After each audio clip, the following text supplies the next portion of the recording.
से राजधानी भोपाल में सिटी और स्कूल बस चलेंगी। स्कूल और सिटी बस संचालन में बाधा डालने वालों पर कार्रवाई होगी और आदेश नहीं मानने वाले ऑपरेटर्स और ड्राइवर्स पर भी कार्रवाई के निर्देश दिए गए हैं। प्रशासन ने बस संचालकों के साथ बैठक कर ये निर्देश दिए हैं।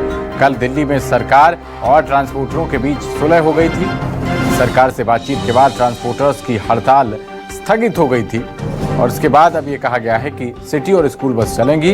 प्रशासन ने बस संचालकों के साथ बैठक कर निर्देश दे दिए हैं। हमारे संवाददाता शब्बीर अहमद लगातार हमारे साथ बने हुए हैं। शब्बीर, जो लगातार 2 दिन से हड़ताल चल रही थी, बताया जा रहा है कि सरकार और ट्रांसपोर्टरों के बीच सुलह हो गई है, लिहाजा अब प्रशासन की ओर से आदेश दे दिए गए हैं कि सिटी और स्कूल बस नहीं चलाने वाले संचालकों पर, ड्राइवरों पर कार्रवाई की जाएगी। बिल्कुल पवन, बात की जाए 2 दिन से पूरे देश में जो स्थिति देखने को मिल रही थी उसको लेकर सरकार ये कह सकते हैं कि अलर्ट मोड पर थी।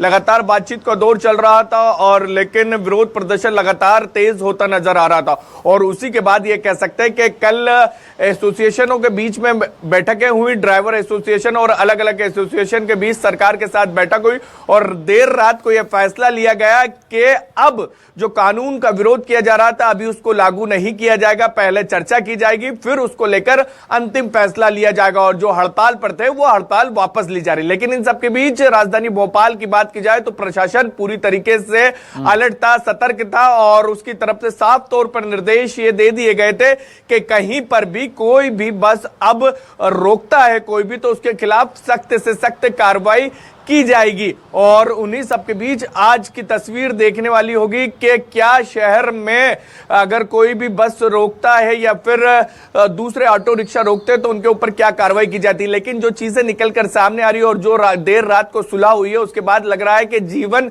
जो बेपटरी नजर आ रहा है तो वापस से पटरी पर नजर आएगा और जो दिक्कतों का सामना करना पड़ रहा था, चाहे स्कूल बच्चे नहीं जा पा रहे थे या फिर हम सब्जियों की कीमत की बात करें या फिर पेट्रोल डीजल की किल्लत की बात करें या साची दूध की बात करें, क्योंकि कई जगहों पर पिछले 48 घंटे की बात करें तो कई जो जनता से जुड़ी हुई चीजें थी पवन वो नहीं मिल पा रही थी। लेकिन प्रशासन ने काफी मुस्तैदी दिखाते हुए उतनी किल्लत नहीं होने दी जितनी उम्मीद की जा रही थी, जितनी शुरुआती दौर में देखने को मिल रही थी, जितना लोगों के अंदर भ्रम और डर फैल गया था। लेकिन इन सबके बीच ये कह सकते हैं कि सरकार की तरफ से अभी राहत की बात है और इन सबके बीच आज की तस्वीर फिर से देखने को मिलेगी कि पहले की तरह सभी के सभी ड्राइवर काम करते हुए नजर आएंगे।